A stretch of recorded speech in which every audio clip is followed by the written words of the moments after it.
आज चाहिँ म के बनाउँदैछु हेर्नुस् है। म चाहिँ आज यो सामग्रीहरू मिसाएर चाहिँ लड्डु बनाउँदैछु। जाडोमा एकदम राम्रो हुन्छ भन्छ है। मैले यो युट्युबबाटै हेरेको हो यो बनाउने तरिका। म देखाउँछु है तपाईहरुलाई। यसमा चाहिँ अर्को एक्स्ट्रा इन्ग्रेडिएन्ट थपेछु। त्यसमा चाहिँ उनीहरुले त्यो मैले हेरेकोमा चाहिँ थिएन।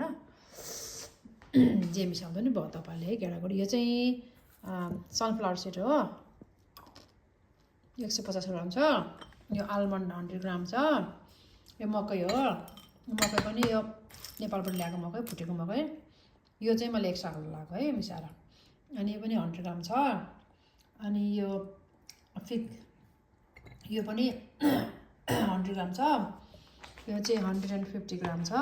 यो चाहिँ हो डेट्स। यसको सीड चाहिँ सबै निकाल्दिएँ मैले। यो मेड जोल्टेड हो, एकदम राम्रो सफ्ट हुन्छ यो।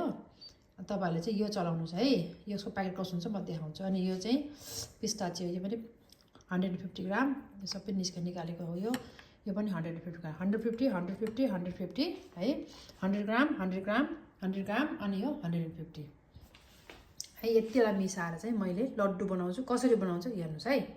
डेट्स यस्तो हुन्छ है, यस्तो प्याकेट यस्तो हुन्छ। तपाईहरुले आस्थाबाट पनि किन्न सक्नुहुन्छ, जताततै पाउँछ यो खालको है। यो कम्पनी साह्रै राम्रो लाग्छ मलाई यो कम्पनी है। यसको चाहिँ कस्तो हुन्छ भने यस्तो हुन्छ के, भित्र दाना हुन्छ हेर्नुस् है। सानो हुन्छ क्या यसको भित्रको दाना सानो हुन्छ। अनि बाहिरको गुदी चाहिँ एकदमै धेरै अनि सफ्ट हुन्छ। महँगो छ तर एकदम राम्रो छ यो चाहिँ है। एकदम राम्रो एउटा कुरा चाहिँ मिस हुन्छ। यो चाहिँ गुड हुन्छ होला है। गुन्द यसलाई पनि फ्राई गर्नुपर्छ। अनि यसको पाउडर यसले चाहिँ एकदम राम्रो गर्छ, जिउ मार्ने काम गर्छ अरे भन्छन् है। ल अब सुरु गरेँ। मैले पहिला अलिकति घिउ राखेँ यहाँ। पक्का यो भैँसीको घिउ हो नेपालको।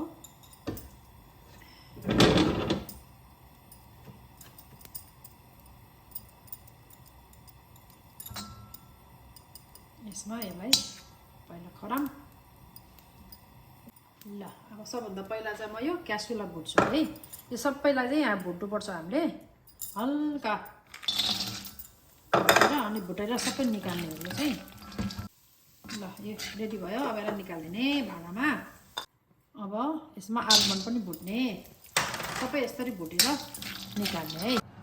अब चाहिँ सबै नट्सहरू मैले फ्राई गरिसकेँ। अब चाहिँ म यो गुन्दलाई चाहिँ म फ्राई गर्छु है। लास्टको भएको छ यो चाहिँ मैले त्यो 100 ग्रामको प्याकेट हो। तर मैले चाहिँ यसमा 50 ग्राम मात्रै लिएँ, धेरै हाल्दिनँ यो चाहिँ। यसो गरेर अनि यसलाई यहाँ त्यसरी फ्राई गर्नु कि फ्राई गरेपछि मजाले फुलिन्छ यो चाहिँ। अब यसलाई निकाल्छु। यसलाई पनि अब सेलिन दिने, आगो मार्दिउँ। अब यसलाई चाहिँ यस्तो गरेर मसिनो गरेर काट्ने है। यतिको मसिनो गर्ने, यति गर्ने। अनि यो फिगलाई पनि त्यसरी काट्ने। ल अब मेरो यो सबै सामग्रीहरू सेलायो। अब यसलाई चाहिँ मैले ग्राइन्ड गर्छु है। साह्रै मसिनो नगर्नुहोस्, ठिक्कको गरेर खस्रो पारेर। यो चाहिँ गुन्द हो।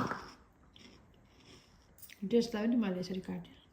यो डेट्स चाहिँ राम्रो हुन्छ, एकदम सफ्ट हुन्छ, काट्नु सजिलो। यो चाहिँ फिग। अब म यसलाई ग्राइन्ड गर्छु है। ग्राइन्ड गर्छु यसमा। अनि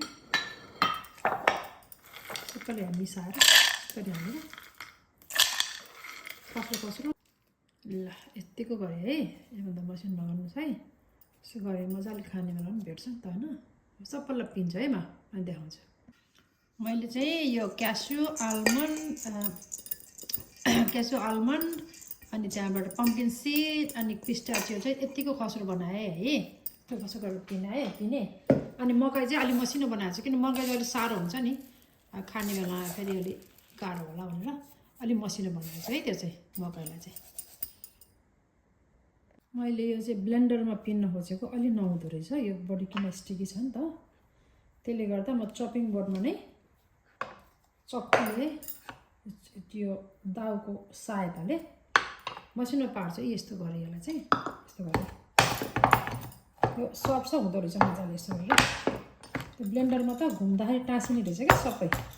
मैले त्यो देख्दा त यसरी ब्लेन्डरमै बनाएको देखेको थिएँ, भएन मैले गरेको त। ल यसरी नै पनि मजाले हुँदो रहेछ। म यसरी मसिनो पार्छु सबैले। अनि त्यसपछि देखाउँला। ल मैले फिग र डेट्सलाई काटेर मसिनो गरेर चप गरेर यस्तो बनाएँ। ब्लेन्डरमा अलिक नपिँदो रहेछ टाँसेर। तपाईँहरूले चाहिँ यदि काट्नु डेट्सलाई काट्नु झ्याउ लाग्यो भने चाहिँ डेट्स त्यो पेस्ट पनि पाउँछ है, त्यो किनेर ल्याएर हाल्नुभयो भने हुन्छ। अनि यो फिगलाई चाहिँ मसिनो गरेर काट्नुहोस्। अब फिग नहाल्दा नि भयो, तपाईँको खुसी होइन। डेट्सले पनि त काम गर्छ नि त, यसलाई लड्डु बनाउँदा यसलाई समातोस् भनेर हो नि त। चिनीको सट्टा अब गुलियो हाल्नुभन्दा यो अब हेल्थी अप्सन।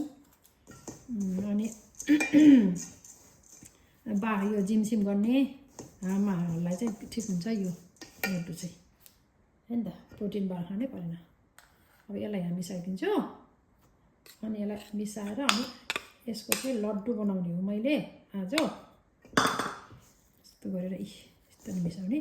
अनि यो गुण छ नि, यसलाई पनि मिसाउनु। तर अहिले म मिसाउँदैन, किन भन्दा यो चाहिँ बच्चाहरूलाई चाहिँ नदिउँ कि भनेर त्यो हालेको। अनि यसलाई पहिला मिसाएर छुट्याउँछु, अनि बल्ल त्यो हाल्छु है। ल मिक्स गरेर सबै मैले ठिक्क पारेँ। यो डेट्सलाई राम्रोसँग मिसाएँ। मैले एउटा इन्ग्रेडियन्ट बिर्सेछु भन्नुलाई, यो घिउ हो। 2 चम्चा ठुलो चम्चाको घिउ पनि हालेँ मैले यहाँ। अब यसलाई पनि मजाले मिसाउँछु है। अनि यसमा चाहिँ मैले अलिकता यो गुड नहालिकन बनाउँछु बच्चाहरूलाई।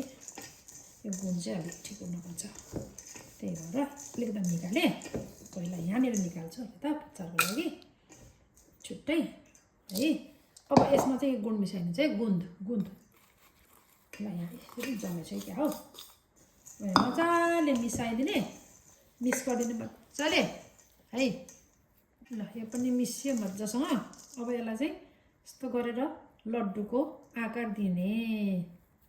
दिनुभयो। अब कत्रो बनाउँछु तपाईँले कसरी बनाए जस्तो कि है। यस्तो गरेर कत्रो हुन्छ यस्तो गरेर लड्डु जस्तो बनाउने। अनि ठक्क राखिदिने। अब यसलाई चाहिँ यसो भोक लाग्ने बेला खाने भयो नि, राम्रो हुन्छ नि, हेल्थी हो यो जाडोमा विशेष गरेर।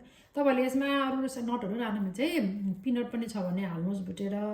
अनि अर्को पपी सिड हुन्छ हो, त्यो पनि हाल्नुहोस्। अरू नट्सहरू के छ हाल्नु भने चाहिँ यत्रो डल्लो बनाउने राख्ने। हेर्नुहोस् त है।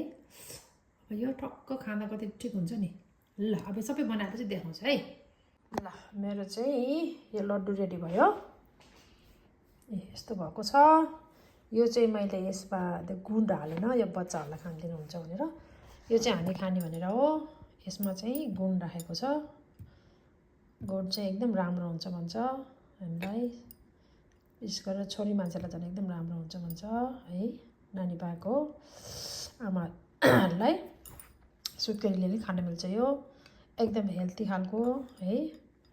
अनि जिम जाने मान्छेलाई नि एकदम राम्रो। यतिकै खाँदाखेरि हामीलाई खाँदाखेरि पनि एकदम यसले एनर्जी दिन्छ है।